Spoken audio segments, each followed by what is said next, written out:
喺股票市場賺錢係容易嘅，咁但係趨吉避凶係更加重要。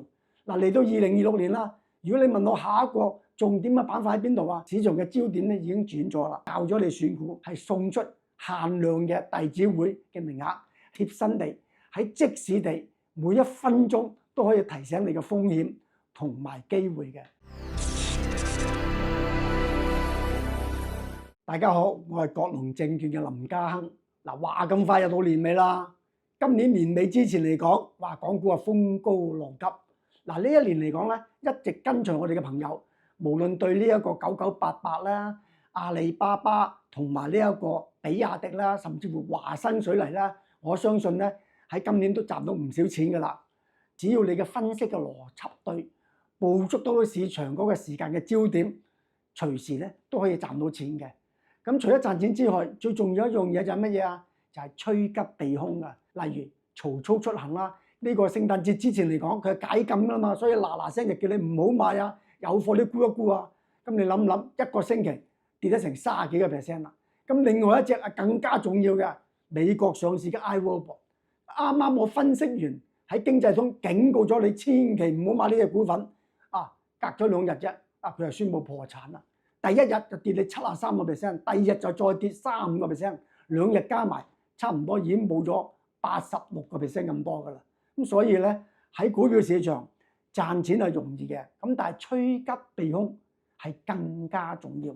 嗱，嚟到2026年啦，如果你問我下一個重點嘅板塊喺邊度啊，我就會話俾你聽，市場嘅焦點咧已經轉咗啦，去咗邊度啊？係機械人股嘅板塊同埋咧 AI 啦。自動駕駛嘅板塊，2026年1月10日，咁我哋又再舉辦一個叫線上嘅課程，同你深入去了解今年嘅機械人股同埋 AI 股嘅板塊，仲有教你點樣避開呢啲有啲假機械人股嗰啲咁嘅財務黑洞。點解啊？因為好多嘅股份，包括小鵬啦、地平線啦、9988啦、0697啦，個個都話做機械人，咁究竟邊一隻真？邊一隻假咧？你知唔知道咧？咁所以嗱，我哋就做好準備嘅。我哋對每一隻股份，好似譬如9988啊、華新水泥啊，之前賺咗咁多，全部份都係因為一個好詳盡嘅基本分析，將公司嘅內裏抽絲剝繭，能夠令到你明白到佢個風險所在或者嘅前景所在。咁所以嗱，只要你而家盡快報名，我唔單止咧，係教咗你選股，更加咧係送出限量嘅弟子會嘅名額。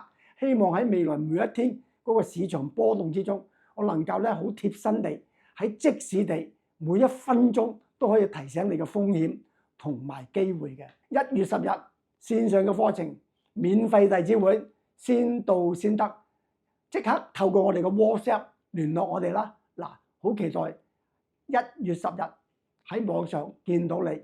唔好錯過啊！